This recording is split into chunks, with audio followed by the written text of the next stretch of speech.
ئاهەنگی کوڕی دەوڵەمەندترین پیاوی ئاسیا، ئاهەنگێک کە تێچۆکەی ملیۆنان دۆلارە. ئەمە ئاهەنگێکی هاوسەرگیریە کە تاوەکو ئێستا لە جیهان وێنەی نەبووە و هیچ ئاهەنگێکی هاوسەرگیری نەتوانراوە بەم شێوەیە ڕێک بخرێت کە سەرۆک و سەرکردا ملیاردێر و ملیۆنێر، ئەکتەر و هونەرمەندە ناودارەکان، کەسایەتی و ناسراوترین کەسانی جیهان تێدا پەشدار بن و لە بەرزترین ئاست خزمەتگوزاریان پێشکەش بکرێت. ئاناند ئەمبانی بچووکترین کوڕی موکیش ئەمبانی گەورە سەرمایەداری ئاسیایە کە لە ڕۆژی 12 تەمووزی ڕابردوو بە ئامادەبوونی 800 میلیۆنی ناودار لە تەواوی جیهان هاوسەرگیری لەگەڵ ڕادیکا میرشاند کچی گەورە سەرمایەدارێکی هیندستان ئەنجامدا.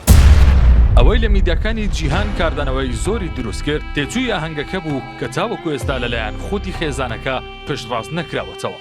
بەڵام بەپێی زانیاریەکانی BBC 156 میلیۆن دۆلار تێچووی هاوسەرگیریەکە بووە.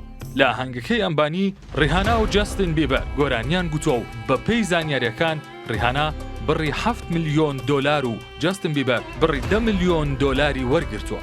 تەنها لە پێناو 30 خولەک گۆرانی گوتن لەم ئاهەنگەدا. ئەمە جیالەوەی گروپی باکستریت بۆیز و پیتبۆڵ، ڕاپەری بەنێوبانگی ئەمریکی و تێنۆری ئیتاڵی ئاندریا بۆسەلی بەرهەمی جیاوازیان پێشکەش کردووە.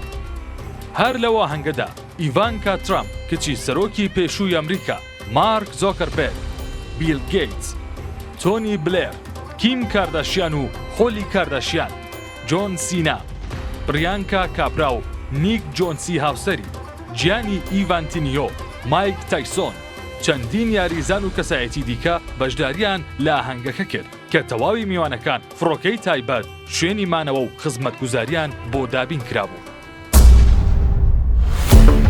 سەرڕای ئەوەی کوڕی دەیەمین دەوڵەمەندترین پیاوی جیهانە، بەڵام بەدەست نەخۆشیێکی دەگمەن دەناڵێنێت. ئەویش نەخۆشی قەڵەوبوونی بەردەوامە کە هیچ چارەسەرێکی نییە و ڕۆژ دوای ڕۆژ توانای ڕۆشتنی کەم دەبێتەوە.